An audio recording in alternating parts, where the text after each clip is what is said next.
चलिए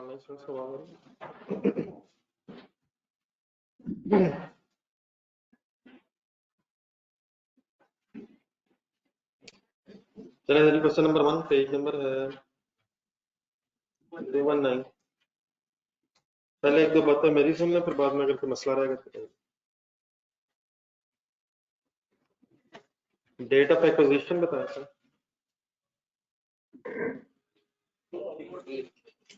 पढ़ लिए ना सवाल सर? सबसे पहला मसला ये था कि रिटेन्ड अर्निंग्स का एक्विजिशन डेट का बैलेंस नहीं दिया हुआ।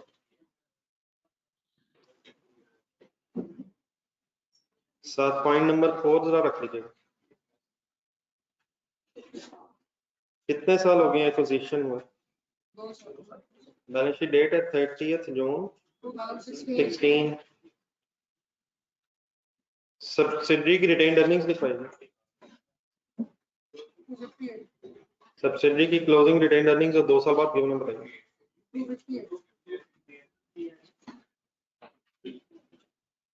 पॉइंट नंबर 2 में प्रॉफिट्स बता दो। 16 में कितना लिखूं?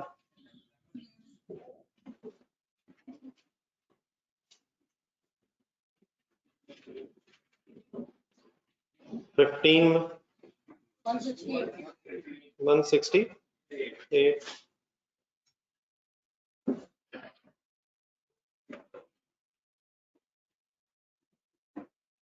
अब डिविडेंड वाली लाइन पढ़ना, कल से लिंक भी कर लीजिएगा। Point number 4, interim dividend in the year 2016, declared interim dividend and final dividend for the year। अब इसमें डिक्लेरेशन डेट्स हैं,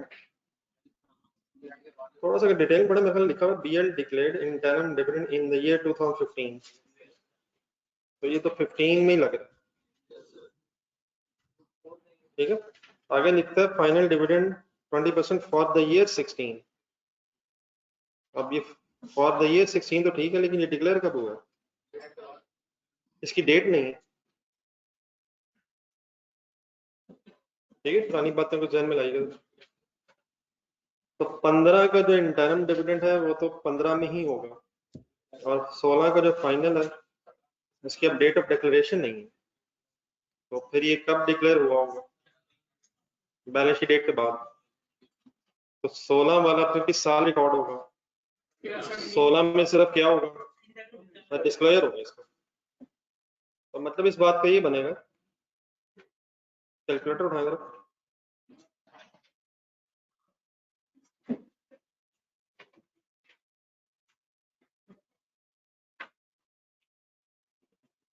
15 में कौन सा डिविडेंड रिकॉर्ड हुआ होगा?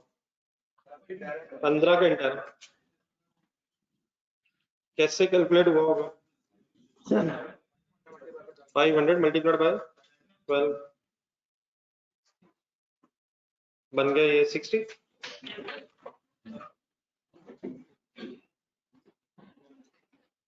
16 का डिविडेंड बता।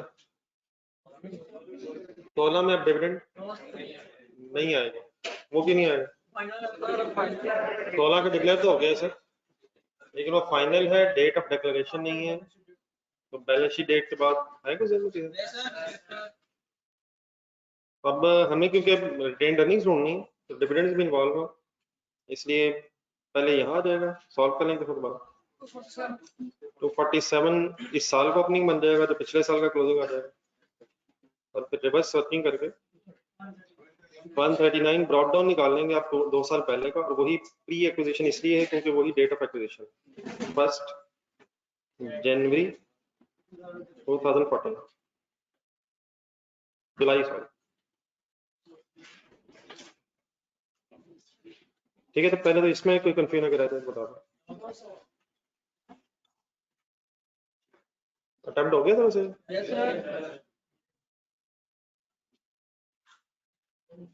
अब बेटा ना करें ऐसे, बस करें, अभी बातें तो जाती है। FA1 का वक्त कहाँ गुजार दिया हमने सारा? इंटरम जिस साल का होता है, अगर डेट ना हो तो उसी साल डिक्लेयर होता है, और फाइनल जिस साल का होता है, अगर डेट का ना पता हो, डिक्लेरेशन डेट ना पता हो, तो बैलेंस शीट डेट के बाद डिक्लेयर होता है। ना करें, हिस्सा नहीं करें। पॉइंट नंबर 5 के अलावा बता दें कहाँ मसला हो रहा है। ये पॉइंट नंबर 3 तो कर लिया।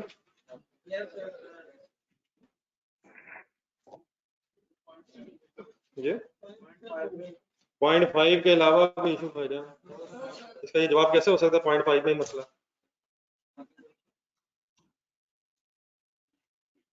पॉइंट 5 पढ़ेंगे। The loan was granted by YL to BL. Parent to subsidy लगा, आराम आराम से पढ़िएगा ये बातें। अब ठीक है फर्स्ट टाइम हो जाएंगे आपके सामने, लेकिन याद रखनी है। First July 2013 and carries interest at the rate of 12% payable annually. Balance sheet ऊपर देखें, बैलेंस शीट बनी हुई है 30 जून 2016 पे, 2 साल बाद। तो बैलेंस शीट में पूरा लोन आ रहा होगा या जो रह गया होगा वो आ रहा होगा, जो लायबिलिटी रिसीवेबल है वो आ रहा होगा। और आगे चलो, the principal is repayable in 5 equal annual installments of 4 million.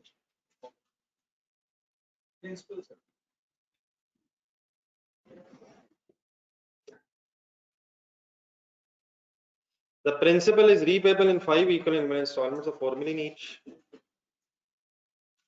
On 30th June 16, BL issued a check of rupees 5.92 million, which was received by YL on 2nd July 2016. Next line are underline करना. No interest has been accrued by YL. YL means income record नहीं हुई, expense record नहीं हुई।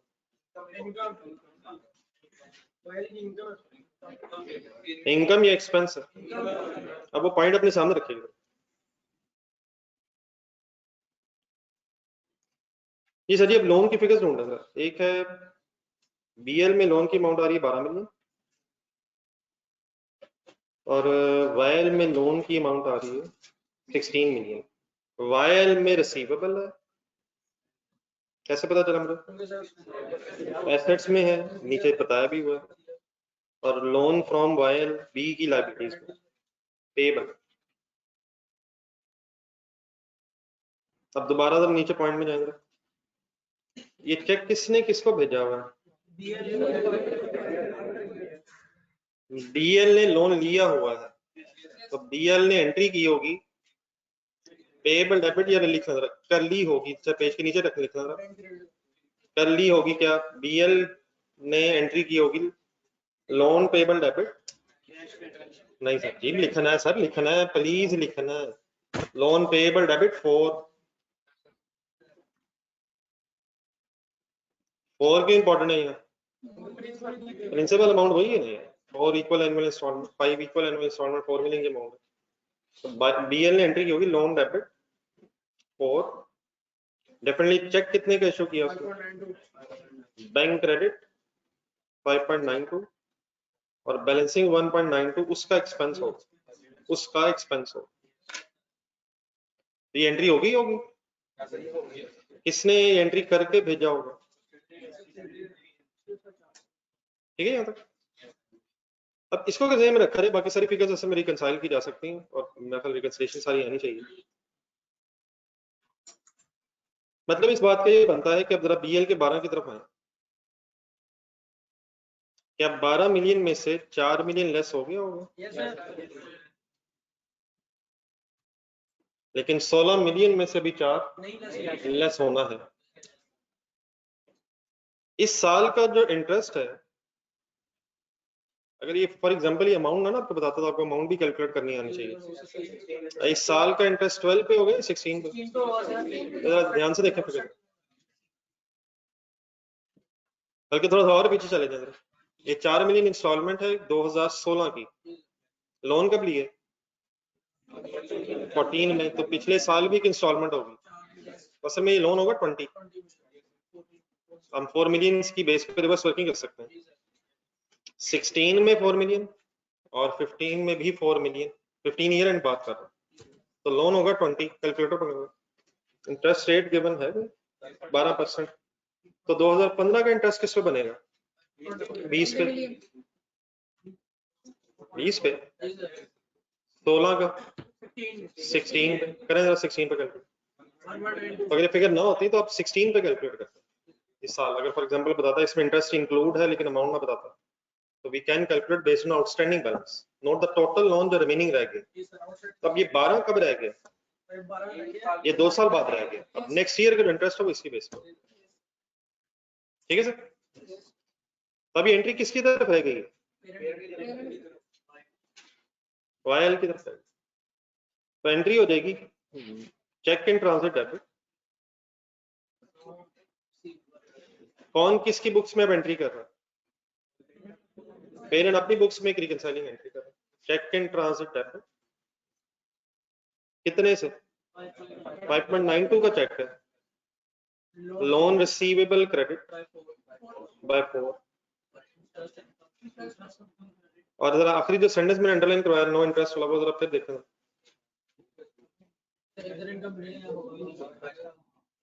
अगर interest accrue हो जाता तो interest income credit करने की बजाय मैं इंटरेस्ट रिसीवेबल क्रेडिट करता। हिम्मत मारे सर जी, हिम्मत मारे। क्या ये हो सकता था पेरेंट ने अपनी इनकम रिकॉर्ड कर ली एक्रूवल बेसिस पे, तो फिर ये चेक इन ट्रांजिट होने से रिसीवेबल खत्म होता। लेकिन मैं यहाँ इनकम क्यों क्रेडिट कर रहा हूँ? हम इस एंट्री में शायद 2 काम इकट्ठे कर रहे हैं, एक तो पेरेंट की जो एंट्री रहती है वो भी रिकॉर्ड हो जाए, और साथ ही जो इन ट्रांजिट है वो भी रिकॉर्ड हो। अलग-अलग की जा सकती है एंट्री। तो दोबारा पढ़े लास्ट में, no interest has been accrued, इसकी एक्रूवल बेसिस पे एंट्री बनाई जा सकती है, interest receivable debit, interest income credit. लेकिन वही रिसीवेबल फिर किस एंट्री में कैंसिल हो जाता है? Cheque in transit debit, loan receivable credit और इंटरेस्ट रिसीवेबल भी होता था। लेकिन शायद वो 2 इफेक्ट्स इकट्ठे इनकॉर्पोरेट कर रहा हूं। तो ये वाली एंट्री जो लेफ्ट साइड पे लिखी है ये तो हो गई, राइट साइड वाली एंट्री लिखेंगे और मिक्स ना करें, ऐसा ऐसा मेरी बाकी बातें पहले पूरी होने नहीं। एंट्री समझ आ गई? और ये 1.92 की वर्किंग भी काइंडली लिख लीजिएगा, ये कैसे हुई है 16 इंटू 12%। यहाँ तक कोई कंफ्यूजन?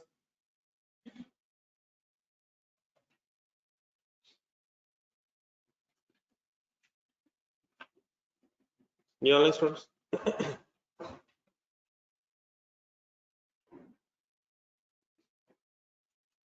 बल्कि इसमें जरा एक और चीज इनकॉर्पोरेट बीच में करने चाहिए आप, क्योंकि सिर्फ स्टेटमेंट ऑफ फाइनेंशियल पोजीशन बना रहे हैं,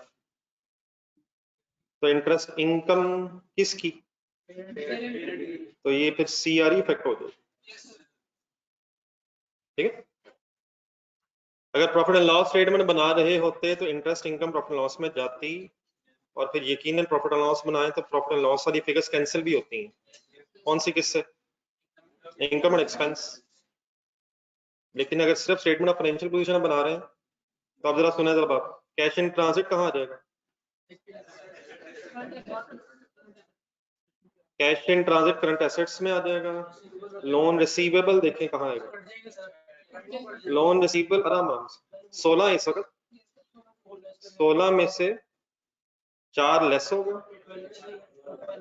16 माइनस 4 ये 12 बनेगा, और फिर 12 12 इन अदर वर्ड्स आपकी consolidated statement of financial position में फाइनली ये 12 और 16 नजर नहीं आएगा। लेकिन ये 12 और 16 कैंसिल कैसे हुआ?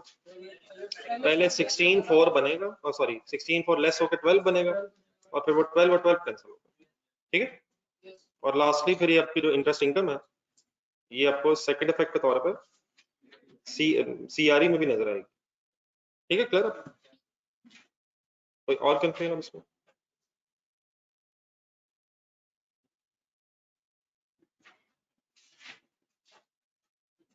ये ऑनलाइन स्टूडेंट्स क्लियर है? जी सर, एक्सपेंस का जो इफेक्ट है वो रिटेन्ड अर्निंग्स में आ नहीं गया होगा सब्सिडी के, और इधर जब हम सीआरई में रिटेन्ड अर्निंग्स ऑफ पेरेंट में ऐड करेंगे तो उधर रिड्यूस्ड इनकम का इफेक्ट आ रहा होगा, तो इधर इनकम बढ़ जाएगी तो शायद आपस में। तो आप जब प्रॉफिट लॉस बना रहे होंगे तो प्रॉफिट लॉस की कैंसिलेशंस नजर आएंगी, बैलेंस शीट बना रहे होंगे तो बैलेंस शीट। मसलन इसी तरह पॉइंट नंबर 3 देखेंगे, ये इंटर कंपनी सेल परचेज भी तो है। इंटर कंपनी सेल परचेज भी है, लेकिन इंटर कंपनी सेल परचेज आप कब काटते हैं? और इस वक्त आपने क्वेश्चन में क्या किया होगा? आपने सिर्फ अनरियलाइज प्रॉफिट की एडजस्टमेंट किया, सिर्फ स्टॉक की रिडक्शन आपने की है अनरियलाइज प्रॉफिट की, बाकी सेल परचेज का काटते हैं आप 120 और 80 अगर प्रॉफिट लॉस बना रहे हैं। तो प्रॉफिट लॉस बना रहे हैं तो जिसका वो कल वाला जरा क्वेश्चन नंबर 4 एक मिनट ढूंढो,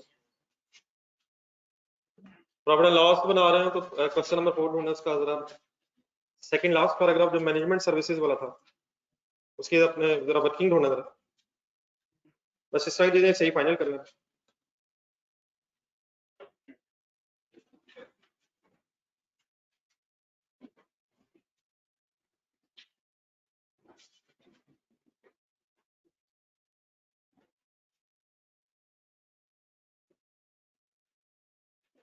बेटा पेरेंट का इंटरेस्ट है सीआरई में आया है।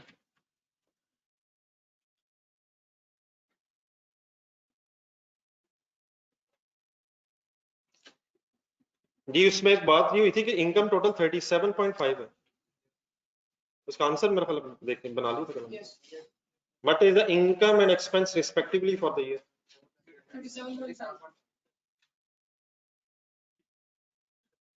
और बेटा अगर अक्रूड होती तो रिसीवेबल क्रेडिट हो जाता, अगर इनकम अक्रू हो गई है तो इनकम क्रेडिट की जगह रिसीवेबल क्रेडिट हो जाता, अब बात खत्म हो गई।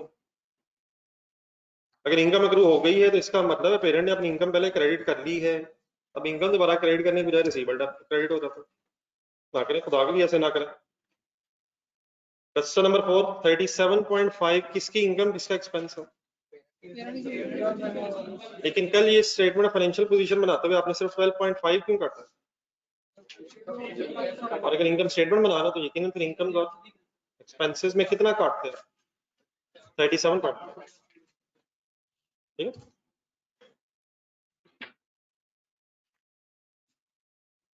ठीक है प्लीज, अब और इतनी कोई कंफ्यूजन इसमें। बाकी कल मैंने एक क्वेश्चन और दिया था, उस पर तक पहुंचे? इसमें इन्वेंट्री से रिलेटेड तो नहीं मसला? इन्वेंट्री की एक एडजस्टमेंट आ गई थी बीच में। चलिए उससे पहले जरा एक छोटा सा काम पहले करना, मेरा ख्याल उसमें जरा टाइम जरा लगना चाहिए। छोटा सा क्वेश्चन ढूंढे, क्वेश्चन नंबर 11 जिसमें आता हूँ उस पर जरा।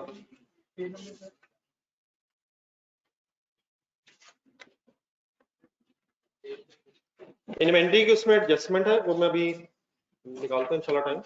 आप लोग कल एक क्वेश्चन जरा कर दें ताकि एक छोटी बात और खत्म हो। पेज नंबर 174 चले पहले निकाल।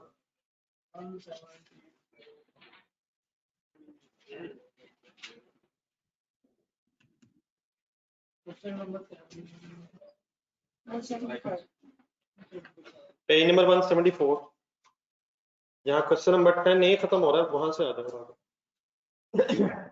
अभी तक हमने ये पढ़ा कि इन्वेंट्री आपस में सेल परचेज हो जाती है, सर। लेकिन ये भी हो सकता है कि पेरेंट या सब्सिडी रिस्पेक्टिवली ने अपना कोई नॉन करंट एसेट बेच दिया, गेन ऑन डिस्पोजल या लॉस ऑन डिस्पोजल हो सकता है सर।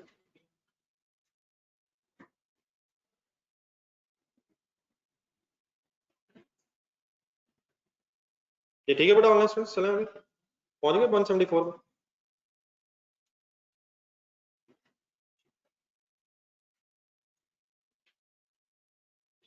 तो प्रश्न नहीं अब किसी का रह गया?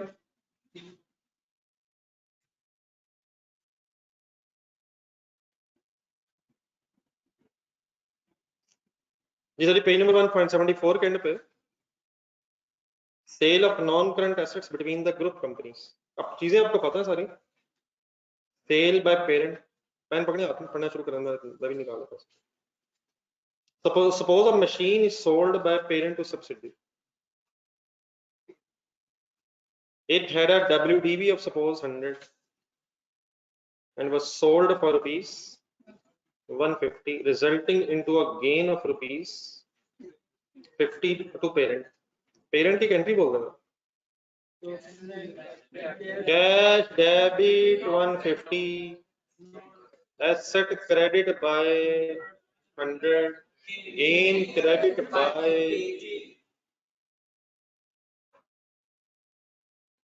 कहां कहां ये चीजें नजर आएंगी आपको? कैश एसेट बन जाएगा, एक एसेट खत्म हो जाएगा, प्रॉपर्टी प्लांट इक्विपमेंट, गेन ढूंढने कहाँ आएगा, कहीं अदर इनकम में आ रहा होगा। सेपरेट फाइनेंशियल स्टेटमेंट्स पे आपको कोई इतराज? नेक्स्ट सेंटेंस पढ़ें इसी लाइन में। क्या ये इंटर कंपनी ग्रुप है, प्रॉफिट है, सॉरी इंटर ग्रुप प्रॉफिट है? इस एंगल से अगर सोचे तो इंटर ग्रुप प्रॉफिट है, कंसोलिडेशन के एंगल से इसे फिर एलिमिनेट होना चाहिए। In this case, profit is in the books of the parent and asset is in the books of, ऐसे ही? फिर क्या सब्सिडी ने भी कोई एसेट रिकॉर्ड किया होगा? सब्सिडी ने एसेट कितने पे रिकॉर्ड किया होगा? 150 पे। ऐसे ही सर। लेकिन क्या उस 150 में पेरेंट का गेन है? उस 150 में पेरेंट का गेन है सर, तो क्या गेन रिवर्स होना चाहिए और वो एसेट वापस 100 पे आना चाहिए? सोचा तो एडजस्टमेंट बनती है में,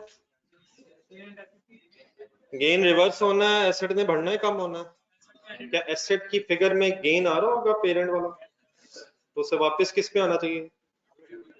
तो गेन रिवर्स करेंगे तो क्या एंट्री बनेगी? लेकिन नेक्स्ट प्रॉब्लम, क्या उस गेन की अमाउंट पे कोई डेप्रिसिएशन का इफेक्ट नहीं आया होगा?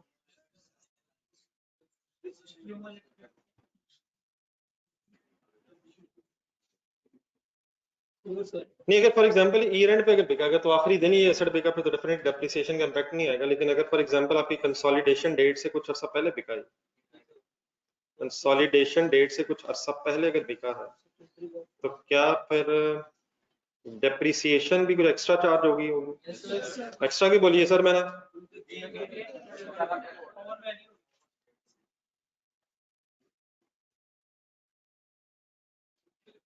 जस्ट एक सेकंड।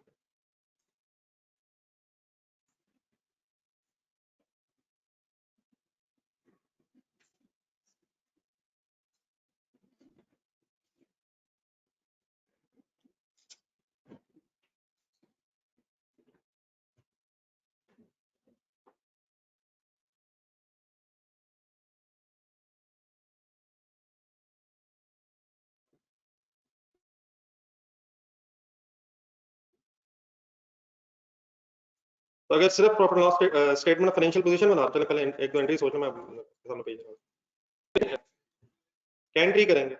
नहीं वो तो हो गई, अब कंसोलिडेशन एंट्री, गेन डेबिट और एसेट क्रेडिट होगा। अब अगर सिर्फ स्टेटमेंट ऑफ फाइनेंशियल पोजीशन बना रहे हैं तो क्या इस गेन में एनसी के शेयर भी होंगे? तो क्या एंट्री फाइनली बन जाएगी? सीआरई डेबिट और एसेट क्रेडिट, सीआरई डेबिट और एसेट क्रेडिट। लेकिन ये एंट्री करते हुए सिर्फ गेन की रिवर्सल नहीं होनी चाहिए, फिर डेप्रिसिएशन के जो इम्पैक्ट्स हैं वो भी कंसिडर होने चाहिए। और अगर प्रॉफिट एंड लॉस स्टेटमेंट बना रहे हो, हिम्मत करने से बड़े हो जाए तो फिर सीआरई की जगह क्या करेंगे? Gain on disposal debit asset credit, और क्या नीचे ब्रैकेट में लिखेंगे एनसी विल बी अफेक्टेड। लेकिन सिचुएशन उलट करना जरा, अगर यही एसेट बेचा सब्सिडी ने, फिर अगर सिर्फ स्टेटमेंट ऑफ फाइनेंशियल पोजीशन बना रहे हैं, CRE NC debit asset credit, और अगर प्रॉफिट एंड लॉस भी बना रहे हैं तो gain debit asset credit NC will be affected नीचे लिखते हैं। तो what is the only new thing, जब हम ये रिवर्सल कर रहे होंगे तो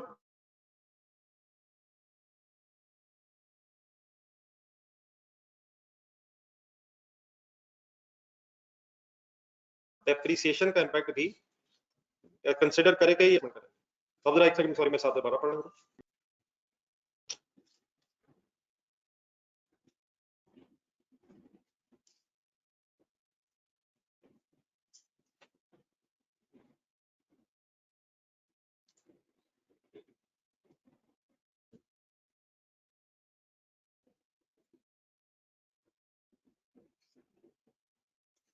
जी सर, पेज नंबर आपके पास है 174।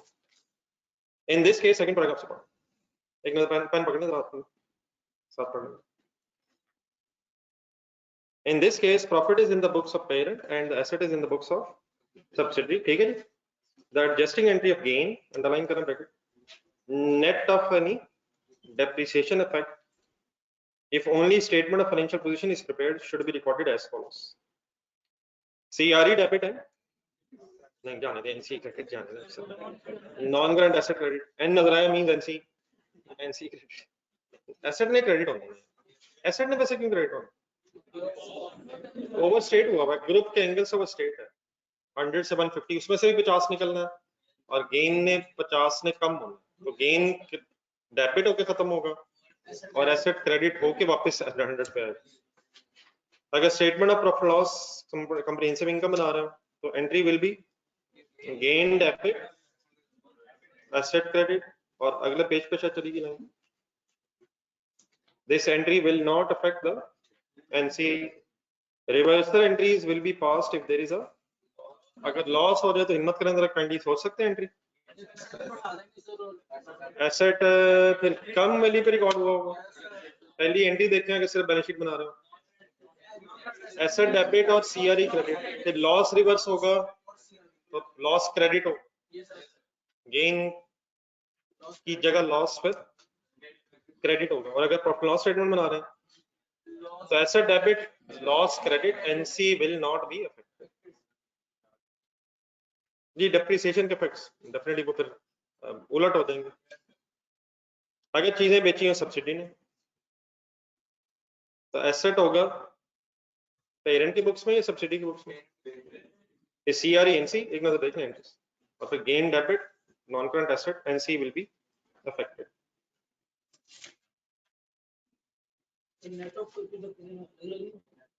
अलग अलग करके तो ऐसे टाइम वेस्टिंग है, टाइम भी सेव होना चाहिए एग्जाम में, नेट ऑफ इसलिए कर लेना चाहिए क्योंकि शायद नेट बात बनती है। क्वेश्चन नंबर 11 पे आज एक छोटा सा और सवाल कर ले ताकि ये सारी बातें पूरी हो जाए। Sale of goods, sale of fixed assets and post acquisition losses, सवाल छोटा सा ही है लेकिन इसमें मार्कअप मार्जिन वाला मसला भी कम से कम आप हल कर लीजिएगा।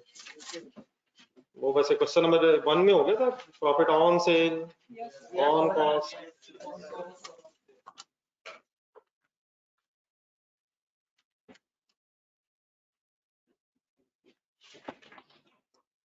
स्टेटमेंट ऑफ फाइनेंशियल पोजीशंस बनी हुई है sir, H limited, S limited, non current assets, fixed assets, cost of investment, current assets, stock, other current assets, equity, share capital, reserves, following additional information, H invested when reserves were 50,000, acquisition date is 1st January 5, during the year S sold goods for rupees 50,000 to H at a profit of 25% of cost, ये बिल्कुल ठीक है। Stock include 25,000 of these goods, आधा को सफर रख, बल्कि एक page छोड़ दें, एनालिसिस विक्रीज में हो जाएगा, वर्किंग्स में आ जाएगा।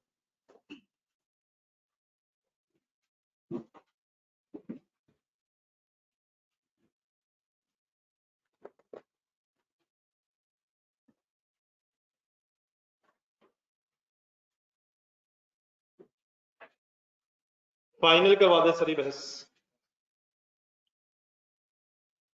अनरियलाइज्ड प्रॉफिट की एडजस्टमेंट कितने पे करें, पेरेंट टू सब्सिडी है या सब्सिडी टू पेरेंट है, चीजें किसी ने किसको बेची हैं, पेरेंट शेयर कितना जरा कहीं ढूंढना, 60% कहाँ लिखा हुआ, कॉस्ट ऑफ इन्वेस्टमेंट के सामने लिखा हुआ,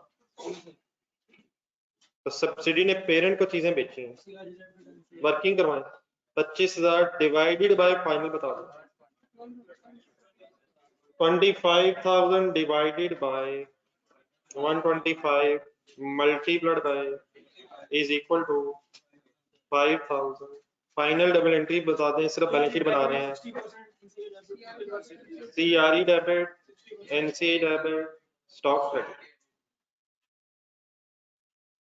60% and 40%, 3,000, 2,000।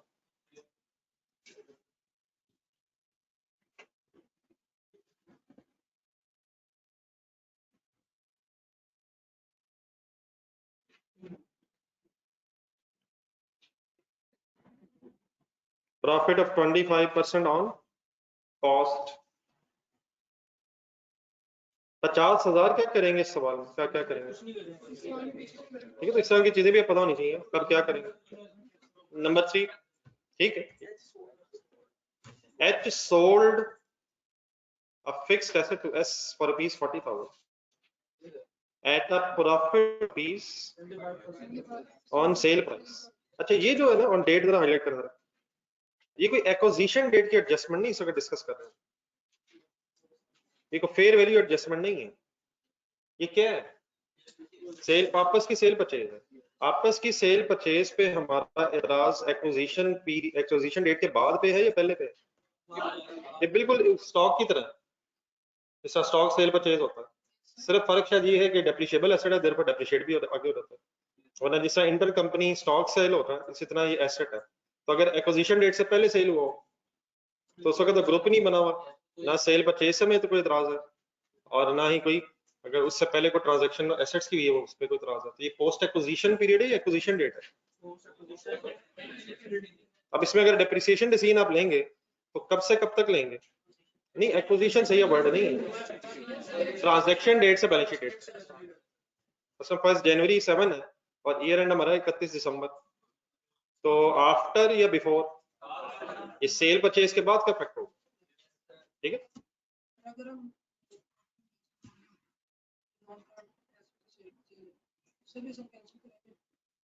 डबल एंट्री हम करेंगे, प्रॉफिट डेबिट होना है और एसेट नहीं क्रेडिट होना। सर प्रॉफिट की अमाउंट पे इतराज है सर, ना करेंगे। हमारा इतराज क्या है कि आपस में प्रॉफिट ना कमाया जाए या लॉस ना हो जाए, तो ये एंट्री किस अमाउंट से होनी है? अनरियलाइज प्रॉफिट से, वही सारी बहस है। लेकिन उस अनरियलाइज प्रॉफिट पे अगर कोई डेप्रिसिएशन चार्ज होगी तो वो भी रिवर्स होनी चाहिए, ऐसे ही 100 पे से 150 पे बेचा है, हमें 100 पे कोई इतराज, अगर 100 पे ट्रांसफर हो जाए तो ठीक है, लेकिन ना कुछ एक्स्ट्रा कमाया जाए ना कुछ कम कमाया जाए। आपस में क्या नहीं होना चाहिए? आपस का गेन लॉस अगर हुआ तो वो कंसोलिडेशन में कैंसिल होगा। वर्किंग पेरेंट टू सब्सिडी,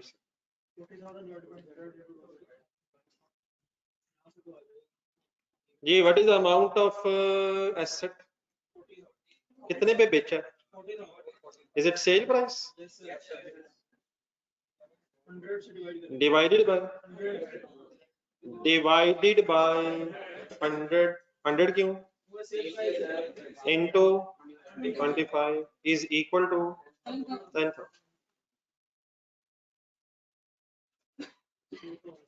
अब ये 10,000 क्या है, इसके साथ कुछ लिख लेना।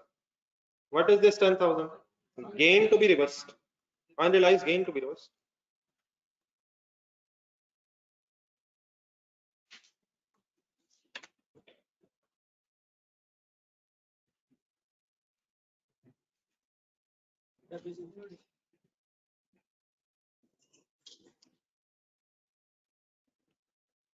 ठीक है, तो अब अलग-अलग एंट्रीज करने के बजाय इसका साथ ही अब गेन की बेस पे जो डेप्रिसिएशन होगी, तो साथ पॉइंट नंबर 4 शामिल करना। Group charges depreciation on reducing balance method at the rate of 10%, 20%। अब हमें बस कोई डेप्रिसिएशन के एंगल से जरा सोचें, हमें क्या इतराज होगा? अब गेन की अमाउंट सामने आ गई है, क्या हमें सारी डेप्रिसिएशन पे इतराज होगा? इसी गेन पे इतराज होगा, इसी गेन पे जो डेप्रिसिएशन का इफेक्ट है। तो लिखें effect of depreciation, effect of depreciation on gain।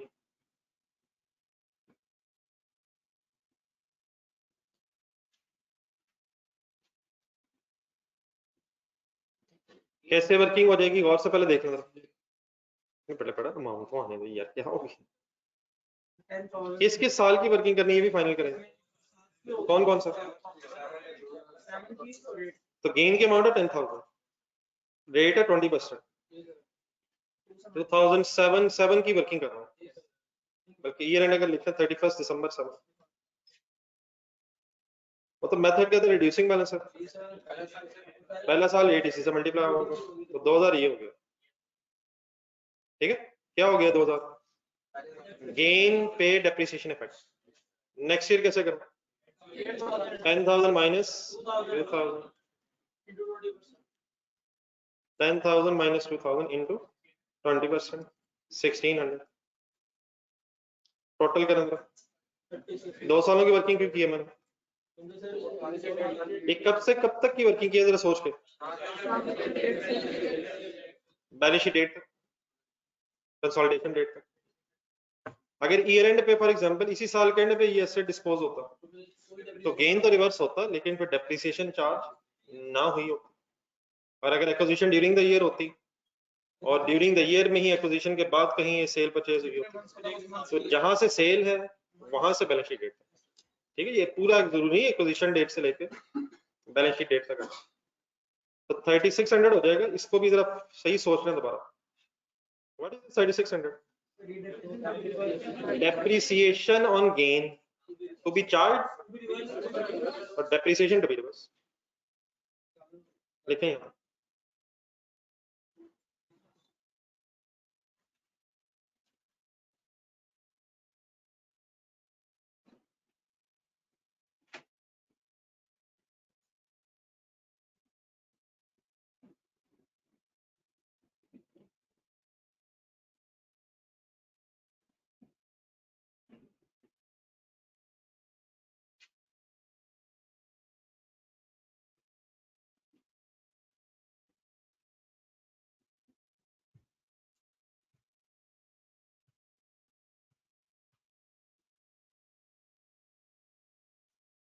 अब इस एडजस्टमेंट को ना फाइनली इस तरह फिर लिखा करेंगे एंड में।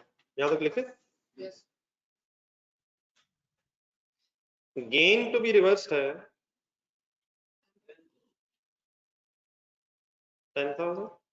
अब गेन टू बी रिवर्स को जरा डेबिट क्रेडिट फॉर्म में कन्वर्ट करें। गेन डेबिट होना, गेन डेबिट होना, gain to be reversed,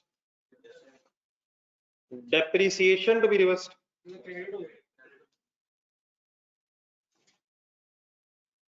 gain कम करना है और डेप्रिसिएशन भी कम करनी है। और डेप्रिसिएशन कम करने का मतलब credit. What is the net effect? Net effect या प्लस हो जाएगा? Net gain to be reverse, gain to be reverse कितना लिखे? 6400 डेबिट या क्रेडिट? सोच के लिखे। गेन टू बी रिवर्स्ड, जी वो तो एंट्री देख इंशाल्लाह 1 मिनट में बन जाएगी, लेकिन इसको इस तरह से प्रेजेंट करना जरा मैं ऐसा सीखूं ताकि एंट्री में फिर कंफ्यूजन ना रहे। Gain to be reversed, gain कम करना। Depreciation to be reversed, depreciation कम करना। एक्सपेंस कम करना, क्रेडिट डेबिट क्रेडिट। ओके, अब गेन ज्यादा कम होना।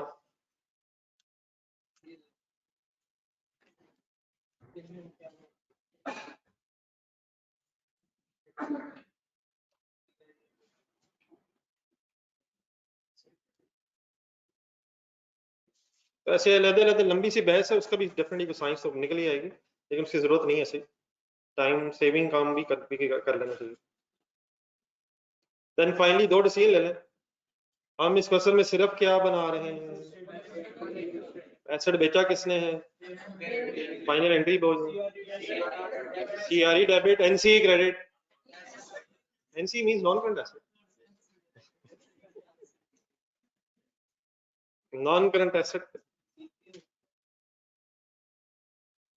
कितने से? फाइनली 64।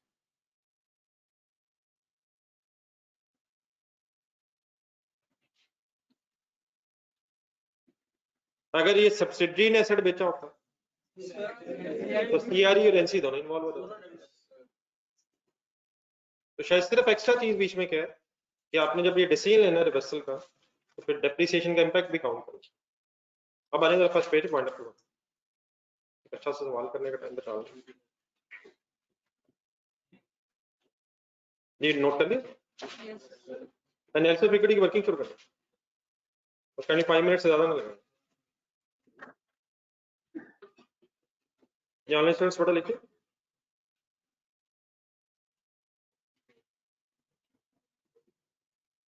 प्लीज ऑनलाइन स्टूडेंट्स लिख लिया है? and that's a big DFS.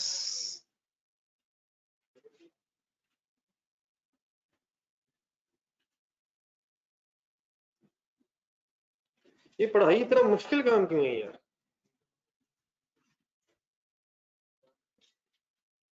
अच्छा भला सैटरडे ऑफ था, आप लोग क्यों आए?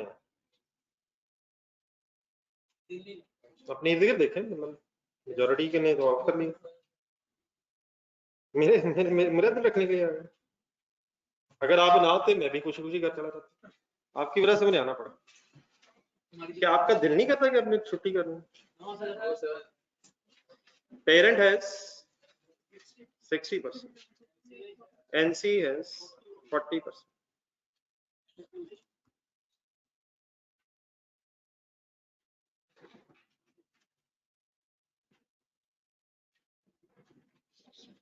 एट एक्विजिशन से 1 जनवरी 5 एक इश्यू आने लगा, गौर से देखना, बस खुद ही रिजॉल्व करना। शेयर कैपिटल क्या था? कर दें हिम्मत कर दें। 1 लाख 1000 पूरी वर्किंग हो रही है, थाउजेंड्स भी नहीं डाटा।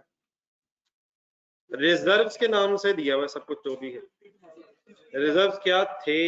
और 30,000 है, हमें उससे भी कोई कंसर्न नहीं है। हैं थे कितने? 50 मिल गया। 50 कहाँ? 0.1 एनी फेयर वैल्यू एडजस्टमेंट वो हुई तो है, इस डेट पे होती है, अगर हो तो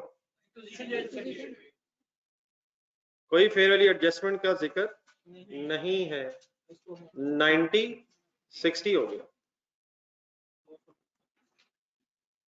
देखिए सर जी, जिंदगी में ना कुछ चीजें जरा खास तौर पे आप जिस फील्ड में आ गए हैं, बल्कि शायद हर फील्ड में कमिटमेंट रिक्वायर्ड है यार, वरना क्या करना है। यकीनन इस वक्त कोई पढ़ाई हो रही होगी जहां भी कोई होगा, तो जिंदगी में फोकस बनाने की जरूरत होती है। टाइम तो गुजर ही जाना है, जो यहाँ है उनका भी गुजर जाना है, जो वहां है उनका भी गुजर ही जाना है।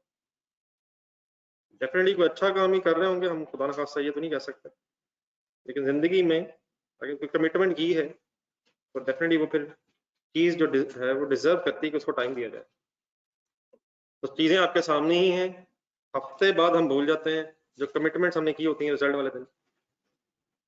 इन्वेस्टमेंट सर हफ्ता भी ज्यादा है सर, घंटा को लगता है, इंसान नॉर्मल हो जाता है, वक्ती तौर पे अबनॉर्मेलिटी सी आती है। वो अबनॉर्मेलिटी है, ये अबनॉर्मेलिटी। इन्वेस्टमेंट है, कॉस्ट ऑफ इन्वेस्टमेंट 1 लाख। साथ साथ पढ़ा हो तो यकीनन इंसान एंजॉय भी करता है। बीच में छुट्टियां हो जाए, बंदा पता नहीं क्या हो रहा है, रोज ही रॉकेट साइंस शुरू हो जाती है, कभी फिजिक्स की क्लास होती है, कभी केमिस्ट्री की हो जाती है, ऐसे ही लगता है।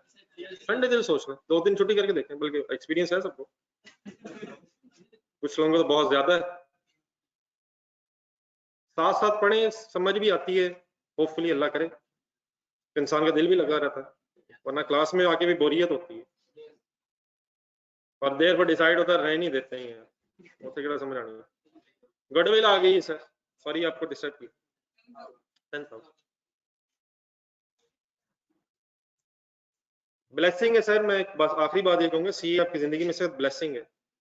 इतनी ज्यादा डिस्ट्रैक्शंस आपकी जिंदगी में, पढ़ाई यकीनन इस दौर में सीए की पढ़ाई खास तौर पर एक ब्लेसिंग है। अगर इंसान इधर फोकस करे, सोचने का टाइम ही नहीं मिलता।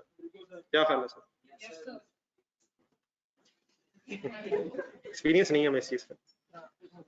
जी गुडविल के बाद कहां तक जाना है sir? Since acquisition tell statement of financial position. Acquisition पिछले सालों में और हम सिर्फ बैलेंस शीट बना रहे हैं, ठीक है सर। एक इंपॉर्टेंट सी चीज आ रही है, शेयर कैपिटल में कोई मूवमेंट, रिजर्व्स कितने थे, कितने हैं, ये नेगेटिव चेंज आ रहा है। लगता है हमारा बिजनेस, हमने बिजनेस जब एक्वायर किया उसके बाद से लॉसेस शुरू हो। एक क्वेश्चन किया था हमने जिसमें प्री एक्विजिशन लॉस आया था, जरा क्वेश्चन नंबर ढूंढे 8, क्वेश्चन ही ढूंढे, क्वेश्चन के डाटा में लिखा होगा आपको, 10 पेजेस ही पीछे होगा। Pre acquisition loss, question number 8, कई नंबर को बता देगा, मिल गया 163। उसमें एक लेजर बनाया होगा होपफुली आपने कहीं, ये देखिए लेजर बनाया होना, डेबिट बैलेंस ऑफ 12,000 11,000, तो वो प्री एक्विजिशन लॉस था, और पोस्ट एक्विजिशन प्रॉफिट ही था 1,23,000 समथिंग, 1,12,000 था, उसका एक ब्रेकअप हुआ। ये क्या चीज है इस वक्त? हमने जब एक्विजिशन की थी तो 50,000 के रिजर्व थे, और बैलेंस शीट डेट पे आते आते रिजर्व्स कम हो गए। तो ये पोस्ट एक्विजिशन नेगेटिव चेंज है या प्री एक्विजिशन है? तो पोस्ट एक्विजिशन चेंज है, तो 20,000 नेगेटिव क्यों लिखेंगे हम? रिजर्व्स में कमी आई है, कमी आई, इंक्रीज है डिक्रीज है? हाँ, लिखे कैसे लिखे? 30 है, 50 था, -20, every other thing remains same. Owner है आप, प्रॉफिट है तो वो भी आपका है, लॉस है तो वो भी आपका है। पेरेंट शेयर 12,000 नेगेटिव हो जाएगा बस, और 8,000, वो जो आप प्लस करते थे इस फिगर को, बस वो माइनस हो जाएगा। तो प्री एक्विजिशन लॉस किस जगह आता है? गुडविल की वर्किंग में प्री एक्विजिशन लॉस, ठीक है। और अगर पोस्ट एक्विजिशन लॉस है तो वो सेल्स की वर्किंग में आएगा, सही। बैलेंस शीट में क्लियर हो गया?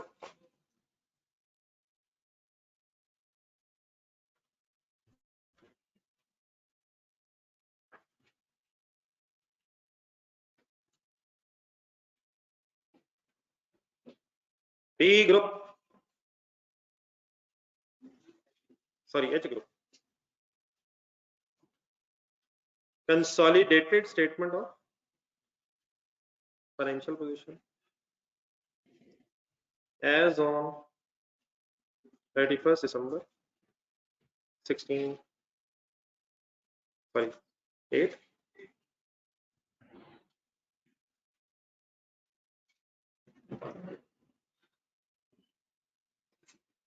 बस काइंडली वाइंड अप करें यार, एक क्वेश्चन होना चाहिए, बोलना शुरू कर देते। Non current assets, fixed assets 150 plus 80, ढूंढे ढूंढे नहीं, हिम्मत हिम्मत हिम्मत, -6400 प्लस या फिर माइनस 150,000 प्लस 80,000 -6400। अब दोनों इफेक्ट्स नेट हुए हैं ना 64, 223 600, ठीक है, मिल गया 6400। इन्वेस्टमेंट सारी कट गई, हमें इंफॉर्मेशन कोई नहीं, हमने सारी इंज्यूम की है, ये सब्सिडी में है 60%, उसकी जगह goodwill 10,000, any impairment of goodwill, current assets stock 30,000 plus 20,000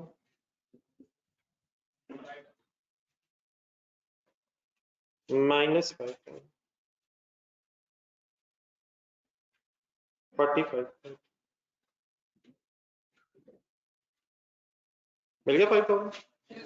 other current assets 7,000 plus 70,000 plus 30,000 100,000।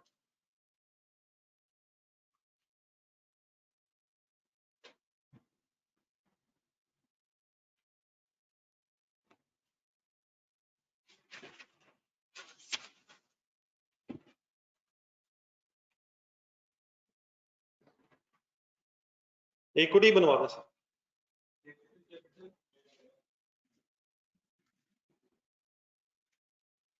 Share capital, रुक जाए जहां भी, इक्विटी के फिगर्स ढूंढना,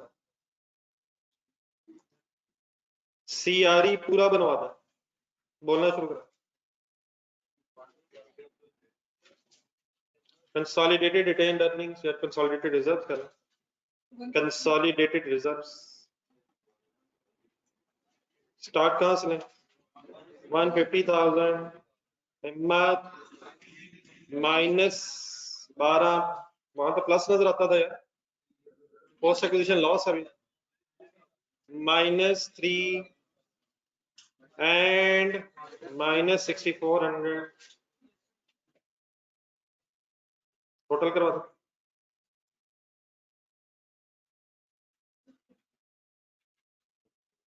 $1,28,600 हो जाए इकट्ठे यहाँ पे।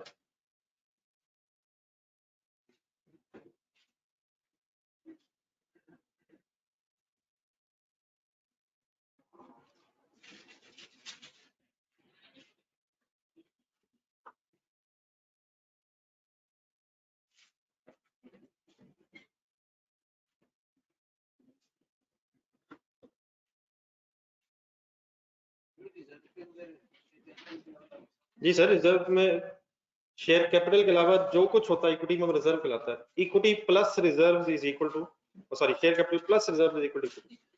ये देख लें, पेज नंबर 2 पे बात हुई इसी कुछ कंसोलिडेशन के पेज नंबर 2।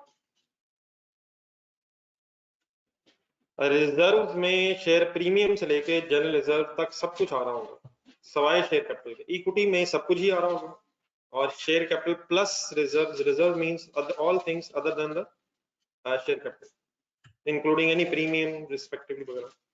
एनसी बनवा दें सर। फुल गुडविल मेथड या पार्शियल गुडविल? लिखा तो कहीं नहीं। -8,000 होना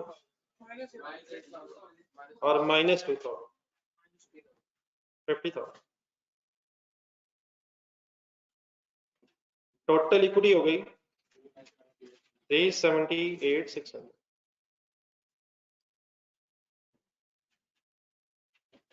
लाइबिलिटीज लिखो, लाइबिलिटीज अगर नहीं है तो बैलेंस शीट तो मैच ही नहीं हुई। कैसे मैच हो जाएगी? Assets is equal to equity, ऐसी लाइबिलिटीज हो तो assets minus liabilities is equal to equity होता है। तो अगर लाइबिलिटीज नहीं है तो और क्या चाहिए?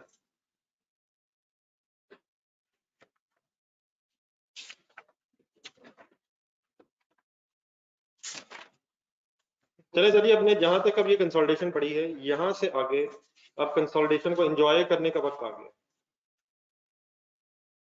पेज नंबर निकालें 236।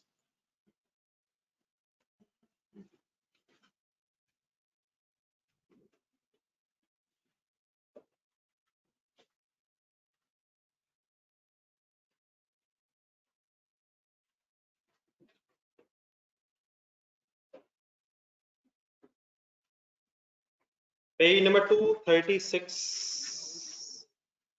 मिल गया?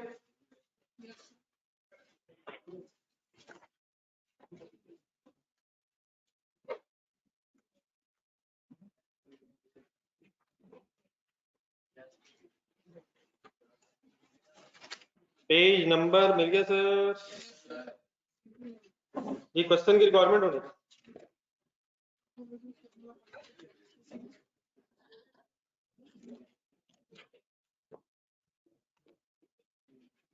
क्वेश्चन की रिक्वायरमेंट होनी मिल गई सर।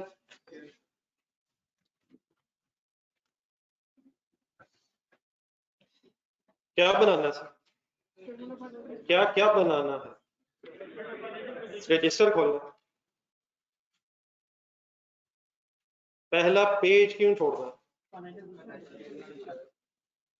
दूसरा जितना छोड़ना छोड़ा, वर्किंग्स में इकट्ठे।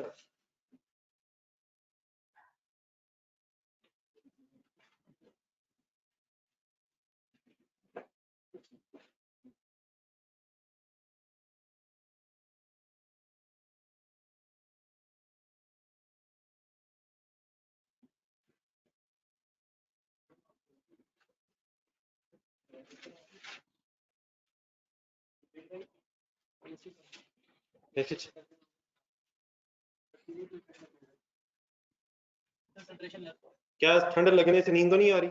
बस आज ठीक है, कभी एसी बंद कर दें, कभी चला दें, कभी नीचे कर दें, कभी ऊपर कर दें, और कोई और नया तरीका ढूंढना। अगर मई के महीने भी एसी बंद ही कराना तो रहने दें।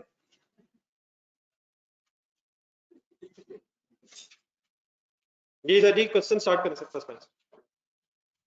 इंशाल्लाह क्वेश्चन की तरफ फोकस करें, आपको अभी सारी गर्मी सर्दी पूरी बराबर होती है।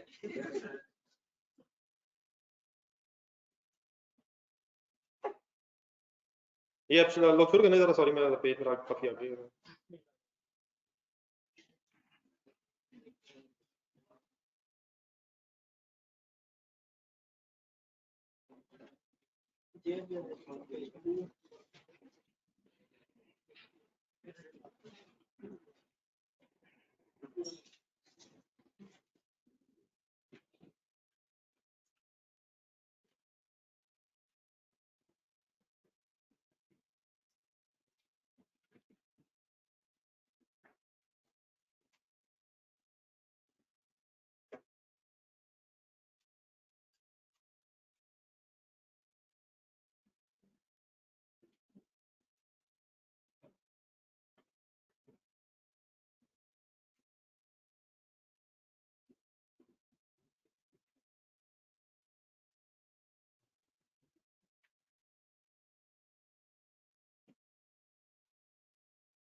जी पेरेंट का नाम क्या है सर?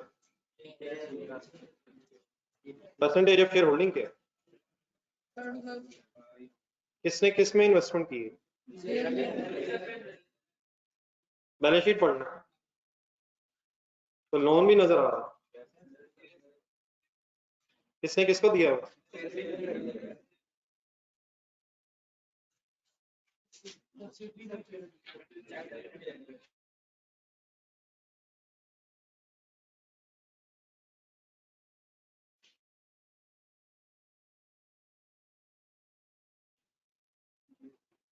सब्सिडरी के एसेट्स में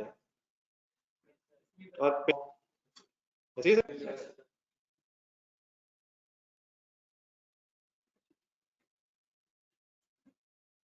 जी स्टेटमेंट ऑफ फाइनेंशियल पोजीशन में कोई कंफ्यूजन? इन्वेस्टमेंट हाईलाइट कर रहे हैं, इन्वेस्टमेंट की फिगर कितनी?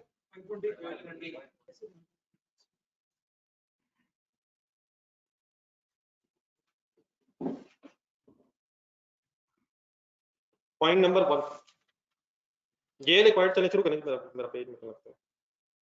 Jail required 75% of SL on 1st January 17, game on है सर, डेट अंडरलाइन करें, acquisition during the year, during the year ही है sir, you can definitely start of the year.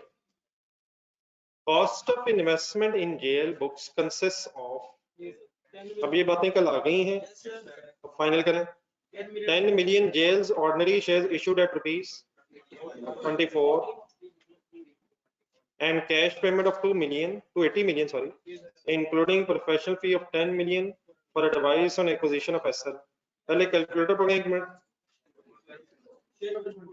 10 million into 24 करें plus 280, 520 पर reconcile हो। अगर for example ऊपर कुछ ज्यादा फिगर आ रही होती है, इन्वेस्टमेंट इन एसएल ना लिखा होता, तो डेफिनेटली अदरवाइज इन्वेस्टमेंट भी आ सकती है। अगर इंफॉर्मेशन अवेलेबल हो तो शायद चेक कर लेना चाहिए। तो 5 to 520 समझ आ गया? क्या ये 520 ऑलरेडी सेपरेट फाइनेंशियल स्टेटमेंट्स में सही रिकॉर्डेड है? सही रिकॉर्डेड नहीं, सही रिकॉर्डेड है। क्या हमें उस पे सारे पे कोई इतराज है? इंक्लूडिंग में, इंक्लूडिंग पे कोई इतराज है सर? क्या इतराज है? जो इतराज है रजिस्टर पे लिख के खत्म कर दें, इतराज रजिस्टर पे लिख के खत्म कर दें।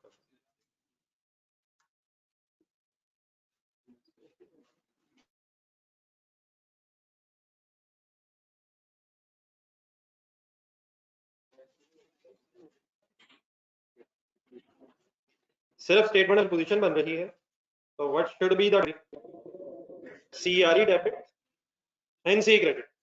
ये बेहतरीन एक एंट्री आई है CRE डेबिट इन्वेस्टमेंट। ये बड़ा डिफरेंट एक्सपेंस है, लेकिन हमसे जो स्टेटमेंट ऑफ प्रॉफिट लॉस बना रहे हैं तो वो एक्सपेंस कहाँ इफेक्ट करेगा? CRE debit bye 10 and investment credit.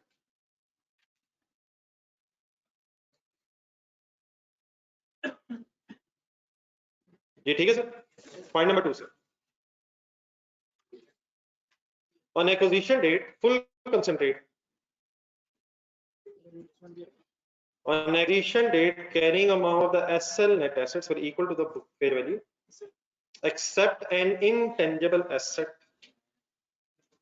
which is brand whose fair value was 40 million against a carrying amount of 25 million। Brand की कैरिंग अमाउंट, मैंने तो कहा था कि ब्रांड की सब्सिडी में कैरिंग अमाउंट हमेशा 0 होगी, आता कुछ याद? लेकिन हो सकता है यहाँ से क्या लग रहा है कि किसने परचेज किया हो, तो अगर उसने परचेज किया तो यकीनन उसकी फिर कोई कैरिंग अमाउंट होगी, और अगर उसकी कोई फेयर वैल्यू है तो ये सिंपली फेयर वैल्यू एडजस्टमेंट बन जाएगी। डबल एंट्री बोलो, brand debit evaluation surplus credit definitely at acquisition entry by rupees 15। आराम से जल्दबाजी नहीं करिएगा। Brand debit revaluation surplus credit. Next line पढ़ो। हमने पहले क्वेश्चन किया तो उसमें कहा था उसने लाइफ इंडेफिनिट है, और अगर लाइफ इंडेफिनिट है तो आप कुछ नहीं कर सकते, लेकिन अगर वो बता रहा है लाइफ 5 इयर्स है, क्या करें अब? कर दे हिम्मत। 15 डिवाइडेड बाय 5 कब से कब तक होनी है? 1 साल की होनी है। तो क्या पूरा साल बनता है? 3 final double entry CRE debit, calculator पकड़े। अब मिलियंस में डाटा होता है, तो मिलियंस में कहता है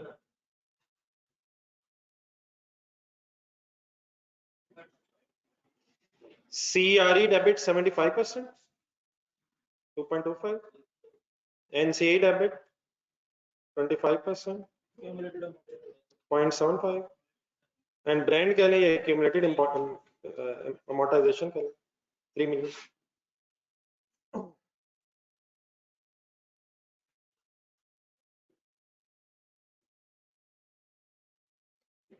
डिवाइड बाय 5 ठीक है सर।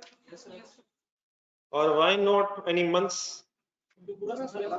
पूरा साल ही एप्लीकेबल है एक्विजिशन से बैलेंस शीट डेट कर दिया जी ब्रेकअप।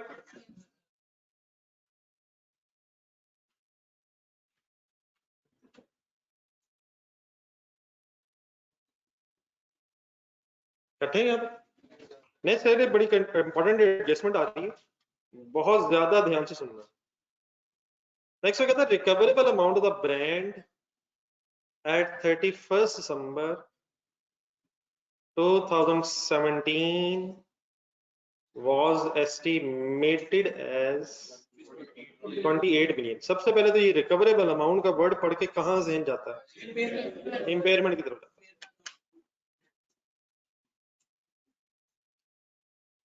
नहीं, अब हायर ऑफ की शायद जरूरत नहीं है। रिकवरेबल अमाउंट जो 28 मिलियन दी हुई है, ये क्या हायर ऑफ की है? देख लेता तसली से, एक मिनट पढ़ने दो।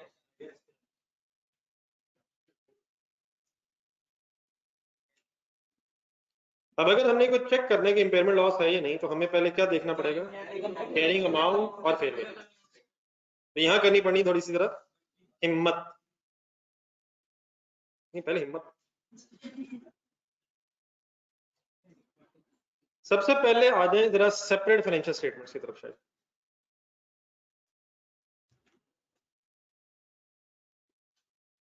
कंसंट्रेट करना पड़ना, ये थोड़ा पॉइंट जरा डिफिकल्ट है। डिफिकल्ट मीन जरा शायद सोचने वाला।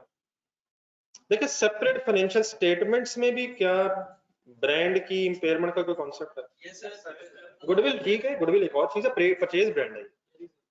अगर तो ये इंटरनली जनरेटेड ब्रांड होता तो सेपरेट से इसकी बहस ही नहीं है, फिर तो हम जो करते कंसोलिडेशन में करते। अब आइए इसकी कैरिंग अमाउंट इसकी क्या थी? लेकिन सर जी वो कब की थी? सही तरह पढ़े, सही तरह पढ़े, इस तरह नहीं पढ़ा, वो एक्विजिशन डेट पे थी। और ये जो रिकवरेबल अमाउंट गिवन है ये साल के एंड पे है। लेकिन इंफॉर्मेशन है, कोई इशू नहीं, रिलैक्स। 25 कैलकुलेटर पे लिखे भाई। इसकी रिमेनिंग लाइफ क्या है? क्या सेपरेट फाइनेंशियल स्टेटमेंट्स में 25 ही अमोर्टाइज हुआ? हालांकि कंसोलिडेटेड फाइनेंशियल स्टेटमेंट्स के मुताबिक से क्या हो जाना चाहिए था पहले, फिर उसके बाद होना चाहिए था जो भी होना चाहिए। तो what is the carrying amount on the date of acquisition? 25। हिम्मत पूरी चाहिए था। डिवाइड बाय करें 5 क्या आ गया? तो सेपरेट फाइनेंशियल स्टेटमेंट्स में कैरिंग अमाउंट होगी बैलेंस शीट डेट पे 20 और रिकवरेबल अमाउंट है 28। कोई impairment loss separate financial statements में रिकॉर्ड नहीं क्यों होना चाहिए? डिफरेंस तो है यार, डिफरेंस तो है। ये सब कुछ लिख लीजिएगा आराम से बाद में, पहले जरा बात पूरी सुन लो। सेपरेट फाइनेंशियल स्टेटमेंट्स में कैरिंग अमाउंट 20 समझाती है बैलेंस शीट डेट पे। रिकवरेबल अमाउंट तो सेपरेट फाइनेंशियल स्टेटमेंट्स में तो कोई इम्पेयरमेंट नहीं।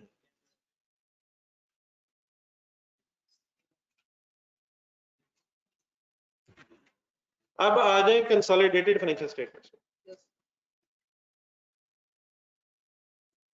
कंसोलिडेटेड फाइनेंशियल स्टेटमेंट्स के मुताबिक अब हमारे इस ब्रांड की कैरिंग अमाउंट क्या होगी? हमारी इस ब्रांड की कैरिंग अमाउंट क्या होगी? थोड़ा सही सोचना पड़ना है, रिलैक्स होकर। एक मिनट, ऐसा ऐसा जरा दोबारा पढ़ने जरा सारी।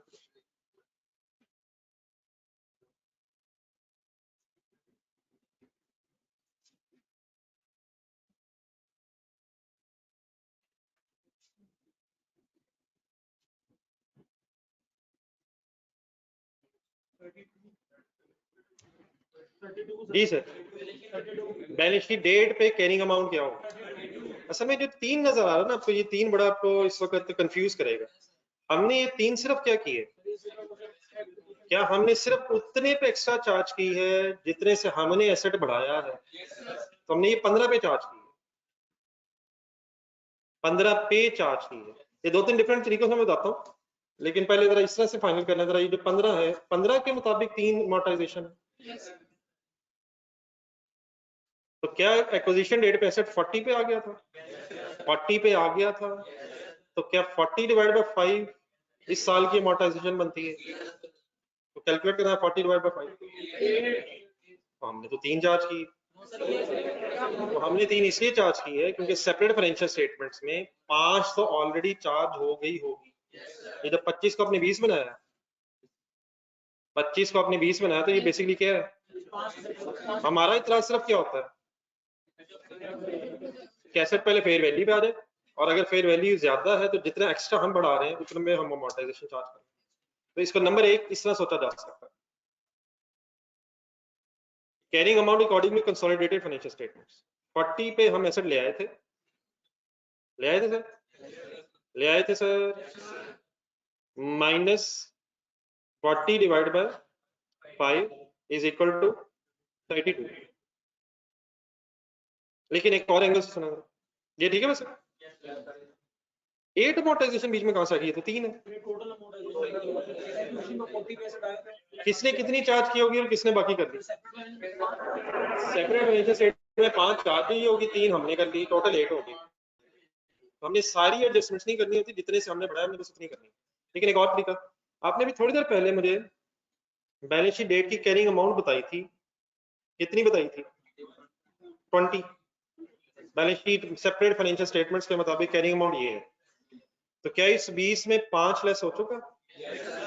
अब इस 20 में बस हम अगर अपनी एंट्रीज कर रहे हैं, ये 20 स्टेटमेंट ऑफ फाइनेंशियल पोजीशन पे इस ब्रांड की कैरिंग अमाउंट है अकॉर्डिंग टू सब्सिडी। अब हम इसे अगर कन्वर्ट कर लें अकॉर्डिंग टू पेरेंट तो अपनी एंट्री जरा देखो, क्या इस 20 में 15 हमारा है? है सर। और माइनस सिर्फ 3 क्यों? असल में 25 था पहले एक्विजिशन डेट पे, 25 में से 5 कौन सा रेस हुआ? पेरेंट की अमोर्टाइजेशन वाला। तो वो फाइनल बैलेंस शीट डेट में कैरिंग अमाउंट अब है 20। हमने कितने से फर्दर बढ़ाया था एक्विजिशन डेट पे? 15, और फर्दर उसको अमोर्टाइज कितना किया था? 32। समझ आता है कुछ? दोनों तरह लिखा है।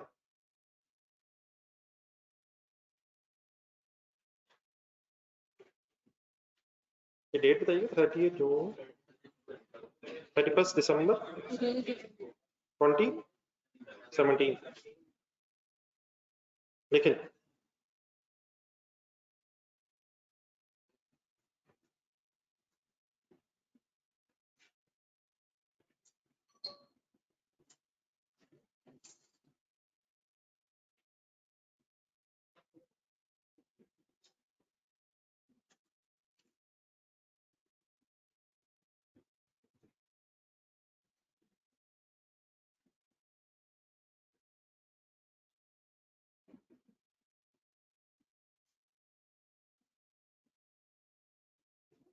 ठीक है,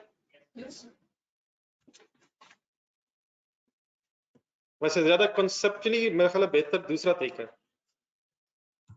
ठीक है, नहीं वो इजी है, वो इजी है, लेकिन शायद सिचुएशन ये है कि बैलेंस शीट डेट में 20 आ गया है सेपरेट फाइनेंशियल स्टेटमेंट्स में, और हमने उसमें ये 2 काम किए। बाकी ठीक है, ओवरऑल ठीक है। बहरहाल कोई कंफ्यूजन नहीं थी इसमें? वाइंड अप करा दें, रिकवरेबल अमाउंट ढूंढ दें। क्या कंसोलिडेटेड फाइनेंशियल स्टेटमेंट्स में 4 का लॉस बनता है? इस लॉस में से पहले कितना लॉस रिकॉर्ड हो गया होगा सेपरेट फाइनेंशियल स्टेटमेंट्स में? वो क्यों नहीं हुआ होगा? वहां बनता ही नहीं था, वहां तो कैरिंग अमाउंट कम थी, लेकिन कंसोलिडेटेड फाइनेंशियल स्टेटमेंट्स के एंगल से कैरिंग अमाउंट ज्यादा है। जी सर, फाइनल एंट्री हो जाए इसकी। क्या सब्सिडरी का एसेट है? क्या सीआरईएनसी दोनों इफेक्ट होंगे? क्या आप सिर्फ स्टेटमेंट फाइनेंशियल पोजीशन बना रहे हैं? क्या डबल एंट्री बनेगी? CRENC respectively debit, accumulated impairment loss of brand credit 314।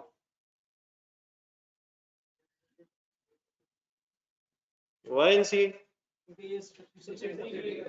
Subsidy का एसेट।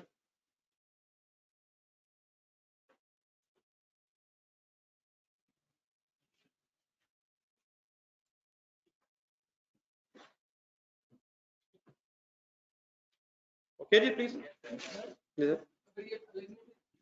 अगर हो गया होता तो डेफिनेटली शायद फिर हम बैलेंसिंग फाइंड आउट करते। अगर फॉर एग्जांपल कुछ इम्पेयरमेंट लॉस का हिस्सा ऑलरेडी रिकॉर्ड हो गया होता तो हम एक्स्ट्रा रिकॉर्ड करते, और इस वक्त जो सिचुएशन है उसमें शायद पहले 0 रिकॉर्ड हुआ, इसलिए सारा हम रिकॉर्ड करें। जिस तरह डेप्रिसिएशन है, डेफिनेटली डबल नहीं होना चाहिए, जो रह गया वो रिकॉर्ड। ठीक, चलें सर आगे। पॉइंट नंबर 3 से ऑनलाइन स्टूडेंट्स ओके प्लीज।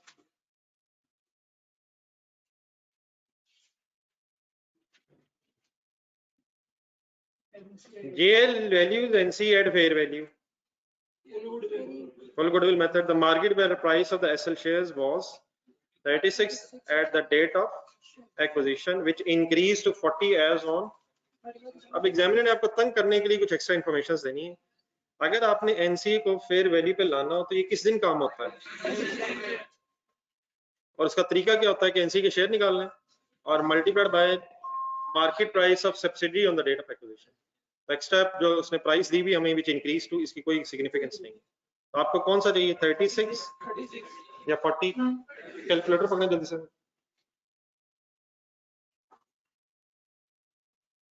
कहाँ जहन जाना चाहिए, सीधा 200 ढूंढे, डिवाइड बाय 10 क्यों करें? नॉमिनल अमाउंट 20 मिलियन शेयर हो गए, 20 मिलियन इनटू क्या ढूंढना है, 25%। जाने दें सर, 20 मिलियन पहले 25% करें, एनसी के शेयर्स निकालना है, कर लें प्लीज, क्या करें, 20 है टोटल शेयर्स इनटू 25%, इनटू क्या इज इक्वल टू क्या 180 फेयर वैल्यू आ गई on the date of acquisition. आगे चलो, JL and SL showed a net profit of 200 million and 60 million respectively for the year ended 31st December 2017। एक reverse working हो जाएगी उसी तरह शायद जिस तरह भी क्वेश्चन नंबर 1 में करवाई है। हमें एक्विजिशन डेट का सरप्लस चाहिए, एक्विजिशन डेट की रिटेन्ड अर्निंग चाहिए होगी which is at the beginning of the current year. Loan was granted on 1st July 17 and carries markup of 10% per annum. A check of 30 million including interest was dispatched by JL on 31st December 17 but received by SL at the year end. उसी तरह का point है लेकिन उलट है, और number 2 इसमें interest की अमाउंट नहीं बताई गई, तो जरा मुझे सिर्फ इंटरेस्ट की अमाउंट बता दे बीच में कितनी होगी, सोच के जरा आराम से पढ़ के, जल्दबाजी में गलती होनी है।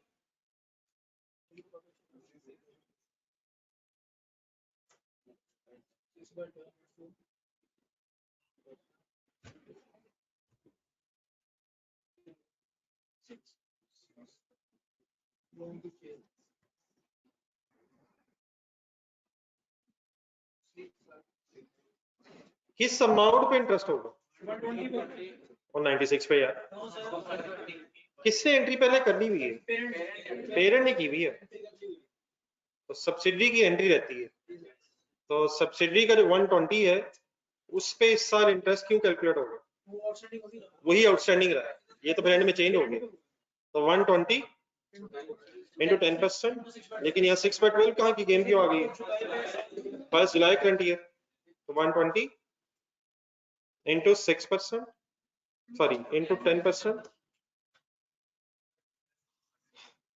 into 6/12 is equal to 6. What is 6? अब 30 में इंक्लूडिंग इंटरेस्ट है, करवाएं एंट्री कैश इन ट्रांजिट वाली, चेक इन ट्रांजिट वाली लिखवाएं इधर, रेडी, 6 समझ आ गया सर सबको, चेक इन ट्रांजिट डेबिट, ये ऑनलाइन स्टार्ट इकट्ठे,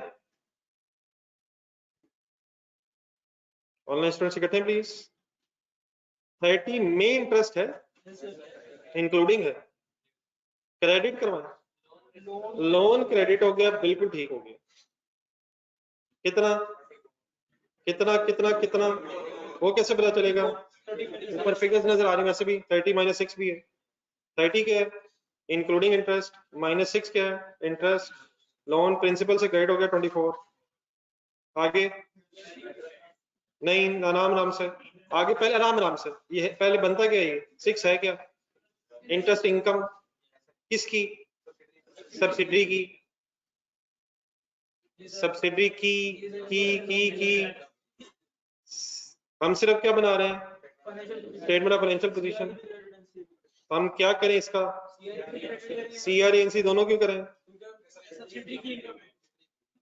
पिछली एंट्री निकालें जो अभी आज ही फाइनल हुई है, उसमें सिर्फ CRE क्रेडिट क्यों किए, पेरेंट की इनकम है, ये सब्सिडी की इनकम है, सब्सिडी की इस इनकम ने अभी रिकॉर्ड होना हो गई है, तो सब्सिडी की इस इनकम में किस किस का शेयर होगा, पेरेंट और एनसी, तो CRE और NC दोनों ने क्रेडिट होना इंटरेस्ट इनकम, वहां किसकी तरफ से सिचुएशन थी, पेरेंट की तरफ से, फॉलो कर लेंगे प्लीज, करें कंप्लीट करें,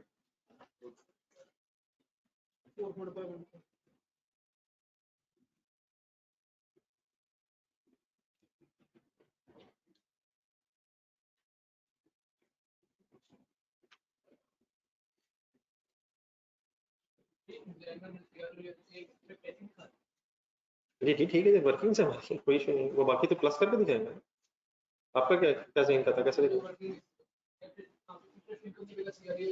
नहीं वो आपकी चॉइस है, डेफिनेटली इधर इनकम की बजाय वो लिखो,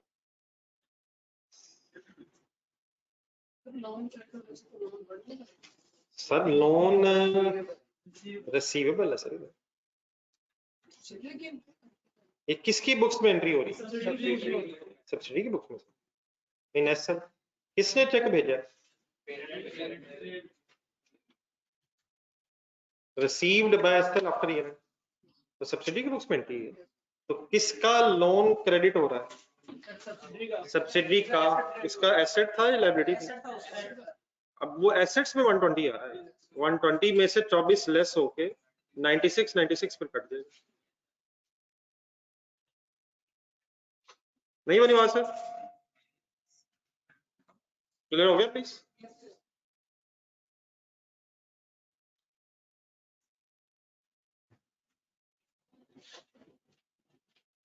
ये ऑनलाइन स्टूडेंट्स को क्लियर हो गया please?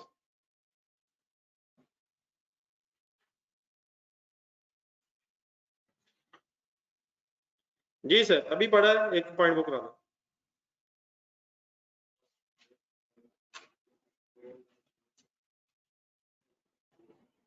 On 1st May 17, SL sold a machine to JL for rupees 52 million. SL sold to JL means subsidy to parent at a gain of 12 million. No payment has been made by JL की क्या significance है?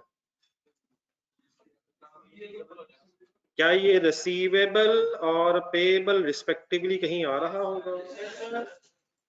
कितना? 52 million या 12 million? तो 52 million क्यों कटेगा? तो current assets और करंट लायबिलिटीज में फिर याद रखना है, remaining life of the machine at the time of disposal was. आज सर ये बिल्कुल सिंपल एडजस्टमेंट बन जाती है कैसे? सब कुछ गिवन है, बोर्ड पे देखें। गेन टू बी रिवर्स बताएं, गेन टू बी रिवर्स 12, अलग एंट्री की जरूरत नहीं। Gain to be reverse debit credit, gain to be reverse debit, gain to be reverse debit sir, depreciation to be charged, depreciation to be reversed। कैसे concentrate करना है? Gain पे depreciation 12 divided by 2 क्या है? Remaining life at the time of disposal. अब disposal date क्या है? Divide by 2 कहां से है? Remaining life. बेचा कब था? तो कब से कब तक की डेप्रिसिएशन चार्ज हुई होगी? मई से ईयर एंड, करंट ईयर मई से year and, post acquisition period में महीने कितने? 8। तो क्या 8 महीनों की डेप्रिसिएशन रिवर्स करेंगे? ये एक्विजिशन से बैलेंस शीट डेट तक नहीं है, ये सेल की ट्रांजैक्शन से लेके ईयर एंड तक है। तो कितने महीने बनते हैं? कैलकुलेटर पकड़ा। व्हाट इज फॉर डेप्रिसिएशन जो चार्ज हुई होगी गेन पे, हमने क्या करना है? रिवर्स नेट इफेक्ट 8 क्या क्या debit, gain to be reverse लिखें।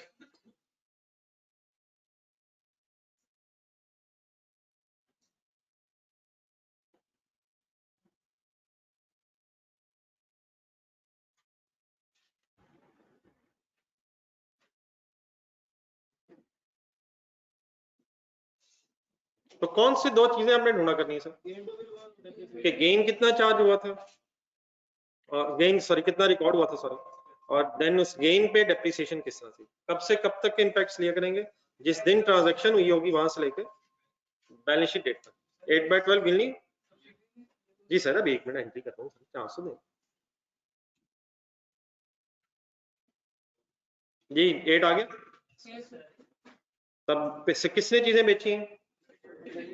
एंट्री बोले CRENC debit, non current asset machine credit, YNC subsidy का गेन।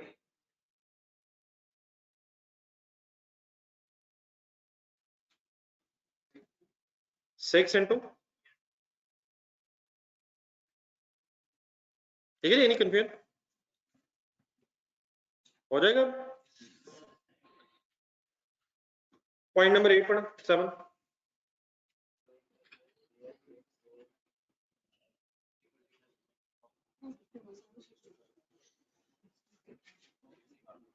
ना करें सर, 250 मल्टीप्लाइड बाय तो ना करें यार, सिर्फ बैलेंस शीट बना रहे हैं। 250 लिखें कैलकुलेटर पे, इनटू 60% पहले करेंगे सर, तो 150 मिलियन स्टॉक में होगा, ऐसे है सर। डिवाइडेड बाय क्या करेंगे, 120 मल्टीप्लाइड बाय क्या करेंगे, मार्कअप दिया हुआ 20। इसको छोड़े, पॉइंट नंबर 8 पढ़ेंगे। SL declared a dividend of, point number 8, interim dividend of 10% in November 17, paid on 2nd January 18. Declared, underline कर लें, the dividend has correctly been recorded by both companies. क्या इस साल पेड भी है? इस पॉइंट को आपने क्वेश्चन नंबर 4 से कल किया था, एक मिनट ढूंढे गोल्डन, उसमें जब पेड की वजह से लंबी बहस हुई है, तो उसके साथ काइंडली इसको फाइनल करना जरा, और फिर इसका फाइनल डिसीजन क्या होना चाहिए प्लीज लेके आना। इस क्वेश्चन को रख लें होमवर्क, मेरे ख्याल सारे पॉइंट्स हमने डिस्कस कर लिए, तो इसके फिनिशिंग टच, लेकिन ये जो लास्ट पॉइंट है इसे गोल्डन के साथ फाइनल करना, फिर मैंने सवाल पूछना है, ठीक है सर। तो जहां जहां रिसीवेबल पेबल्स हैं उन्होंने भी कटना, कल काइंडली जरूर टाइम दें। बाकी वो जो क्वेश्चन नंबर कौन सा था, 16 था, वो उसमें इन्वेंटरी के एडजस्टमेंट इंशाल्लाह फिर मंडे को भी डिस्कस करेंगे। तो इसने बड़े आराम से सर ये अटेम्प्ट हो जाना, हो सकता है सर, तो काइंडली करके ही, अगर नहीं करेंगे इसका फायदा नहीं, करिए कल निकालेंगे घंटा, निकलाएगा सर। अल्लाह हाफिज़ सर।